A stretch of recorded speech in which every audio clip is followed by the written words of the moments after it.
एक बार की बात है, एक घाटी में एक जवान चरवाहा रहता था जिसका नाम सैम था। सैम का काम था एक समूचे फूहड़ सफेद बकरियों की देखभाल करना। हर दिन वह उन्हें पास के पहाड़ियों पर चराने ले जाता था। एक धूप भरी दोपहर जब बकरियां घास खा रही थीं, सैम ने एक शरारती योजना बनाई। वह गांव की ओर दौड़ा, चिल्लाते हुए कहा, भेड़िया, भेड़िया, भेड़िया मेरी बकरियों पर हमला कर रहा है। चिंतित ग्रामवासी चिंताग्रस्त होकर उसकी मदद के लिए पहाड़ी की ओर भागे। पर जब वे वहां पहुंचे तो उन्होंने कोई भेड़िया नहीं देखा, सिर्फ सैम को अपने ही चुटकुले पर हंसते हुए पाया। ग्रामवासी नाराज थे पर सोचे कि सैम की हरकत सिर्फ एक मजाक है। कुछ दिनों बाद सैम ने वही चुटकुला दोहराया। भेड़िया, भेड़िया, वह चिल्लाया। और फिर से उसी मस्ती में ग्रामवासी उसकी मदद के लिए उत्सुक हो गए। पर जब उन्होंने जांच की तो फिर से सब नकली ही निकला।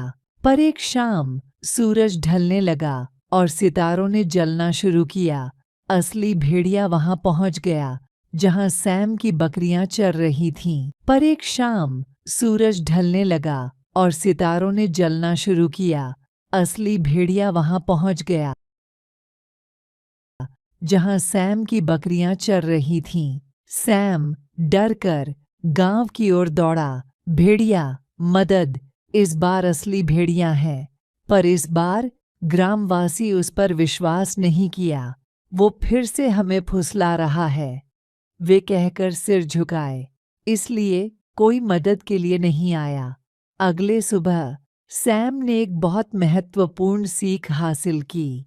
उसने ग्रामवासियों से झूठ बोलने के लिए माफी मांगी और कभी फिर वैसा नहीं करने का वादा किया। और ग्रामवासियों ने भी उसकी गलती को माफ किया, सोचते हुए कि यह सिर्फ एक मूर्खता थी। पर एक महीने बाद सैम ने फिर गांव में असली भेड़िया देखा, पर वो दौड़कर ग्रामवासियों के पास नहीं गया, क्योंकि उसे पता था कि वो अब उसकी बात नहीं मानेंगे।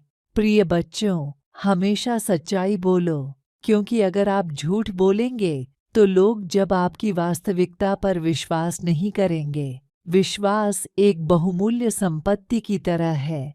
एक बार खो दिया तो वापस पाना मुश्किल होता है। इसलिए हमेशा ईमानदार और सच्चे रहने का प्रयास करें।